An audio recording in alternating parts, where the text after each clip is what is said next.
pagi anak-anak semuanya. Bagaimana kabar kalian hari ini? Nah, semoga semuanya sehat dan bersemangat untuk belajar ya.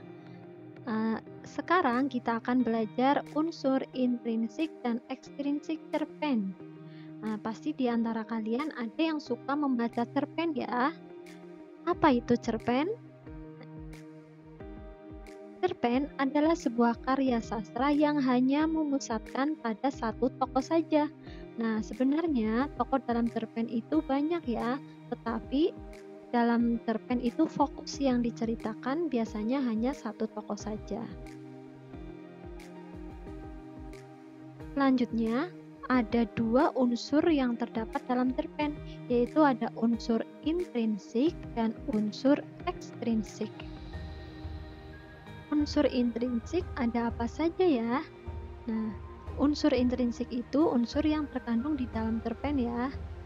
Ada tema, tokoh, penokohan, alur, latar, dan amanat. Lalu, apa yang disebut dengan tema? Nah, tema adalah ide atau gagasan yang melatar belakangi suatu cerita. Oleh karena itu, tema sering disebut sebagai ruh atau nyawa dari sebuah cerpen. Nah, contoh tema cerpen misalnya ada persahabatan, keluarga, percintaan, kasih sayang, dan lain sebagainya.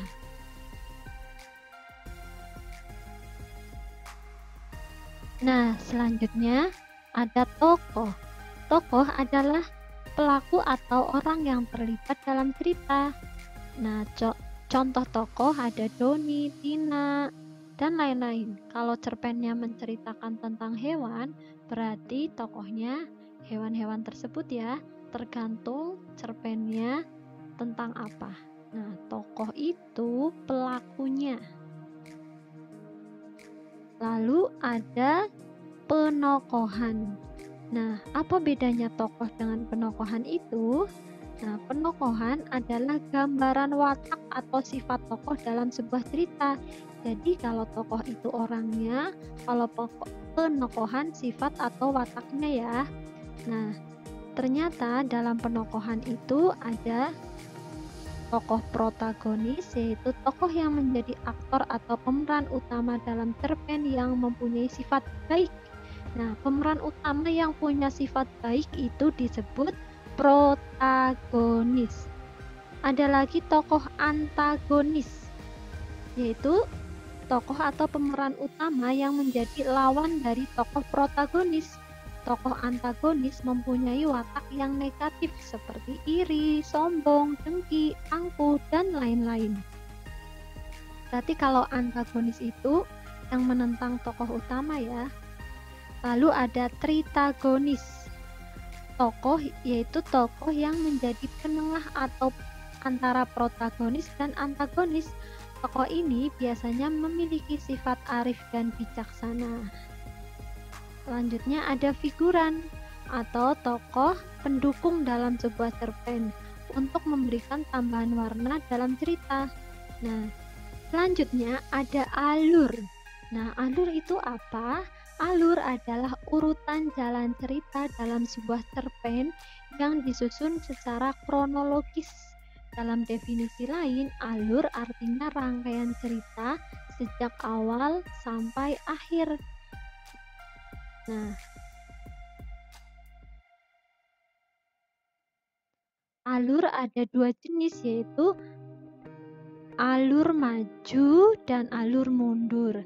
Alur maju atau peristiwanya digambarkan secara kronologis, maju dan runtut dari awal sampai akhir cerita. Jadi ceritanya itu runtut dari awal sampai akhir tanpa mengulang cerita yang sudah berlalu. Sedangkan alur mundur ini digambarkan dengan jalan cerita yang tidak urut. Nah, penulis biasanya menceritakan sebuah konflik terlebih dahulu dan kemudian menengok kembali kejadian yang menjadi sebab konflik itu terjadi. Jadi kejadiannya mundur. Misalnya sedang menceritakan hari kemarin-kemarinnya. Nah, itu berarti mundur ya. Nah, Sebenarnya ada juga alur campuran, yaitu ada yang maju dalam sebuah cerpen itu ada alur majunya dan dicampur dengan alur mundurnya. Berarti itu namanya alur campuran. Selanjutnya ada latar. Nah, kamu lihat gambar di samping itu menunjukkan latar waktu apa kira-kira kalau gambar tersebut. Nah, menunjukkan pagi hari di sebuah ladang yang luas dengan suasana yang tenang. Nah, latar juga seperti itu. Latar memuat 3 aspek, yaitu waktu, suasana, dan tempat terjadinya cerita. Nah, latar atau setting memberikan gambaran konkret mengenai cerita yang ada dalam cerpen. Selanjutnya ada amanat.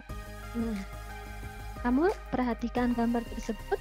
Nah, itu seorang kakek sedang memberikan nasihat kepada kedua anak-anak. Nah, dalam cerpen juga ternyata mengandung pesan yang baik atau nasihat yang disebut dengan amanat, yaitu pesan moral atau pelajaran yang bisa diambil dari sebuah cerpen. Nah, selanjutnya kita akan membahas unsur ekstrinsik. Unsur ekstrinsik ada apa saja ya? Nah, ada latar belakang kehidupan pengarang.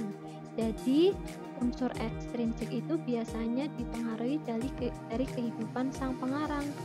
Nah, misalnya kehidupan pengarangnya itu bahagia atau sedih, atau seorang pejuang, atau pekerja keras. Nah, latar belakang tersebut biasanya akan mempengaruhi cerpen yang ditulisnya. Selanjutnya, cerpen juga dipengaruhi oleh kondisi sosial budaya ketika cerita itu dibuat. Jadi, dipengaruhi oleh lingkungan dari si pengarang ya, atau kondisi sosial budaya si pengarang. Tergantung saat cerpen itu dibuat, kondisinya seperti apa. Itu juga mempengaruhi. Nah, selanjutnya ada nilai-nilai dalam cerita.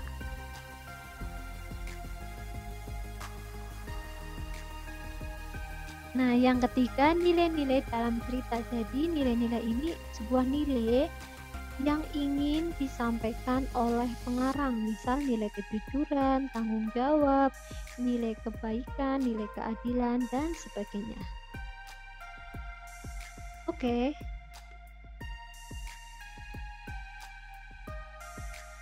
Selanjutnya, supaya kalian lebih paham, kita akan belajar menguraikan unsur intrinsik dari contoh cerpen berikut. Judulnya Pengembara dan Sekantong Uang. Ada 2 orang pengembara berjalan bersama di suatu jalan.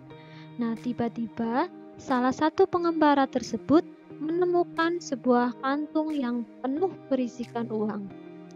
Betapa beruntungnya saya, katanya. Saya telah menemukan sebuah kantung berisi uang. Saya rasa kantung ini pasti penuh dengan uang emas. Jangan bilang, saya telah menemukan sekantung uang, ancam temannya. Lebih baik kamu mengatakan kita telah menemukan sekantung uang. Pengembara selalu berbagi rasa dengan pengembara lainnya, baik itu dalam susah maupun senang. Tidak, kata pengembara yang menemukan uang dengan marah. Saya menemukannya dan saya akan menyimpannya sendiri. Saat asyik berdebat, ada teriakan di belakang mereka. Berhenti, pencuri! Kata sekumpulan orang yang terlihat marah dan membawa pentungan kayu dan tongkat. Mereka berlari ke arah kedua pengembara. Pengembara yang menemukan uang tadi langsung menjadi ketakutan. Celakalah kita. Dan mereka melihat kantung uang ini ada pada kita. Katanya dengan ketakutan. Tidak, tidak. Jawab pengembara yang satu. Kamu tidak mengatakan kita sewaktu menemukan sekantung uang. sekarang tetaplah menggunakan kata saya. Kamu harusnya berkata celakalah saya. Nah, mari kita analisis unsur intrinsiknya.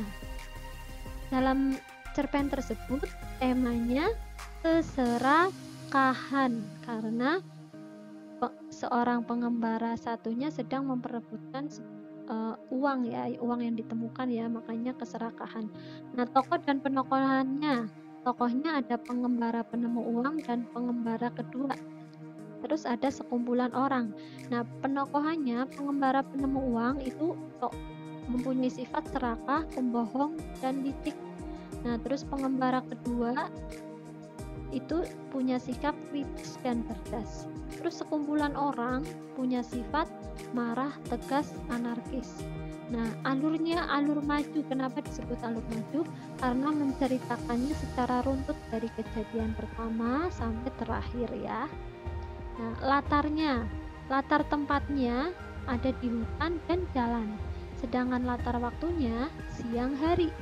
Terus latar suasananya sepi dan mencekam. Terus amanatnya, kita tidak boleh berharap bahwa orang akan mau ikut menanggung kesusahan kita, kecuali kita mau membagi keberuntungan kita kepada mereka juga. Demikian materinya. Terima kasih, semoga bermanfaat.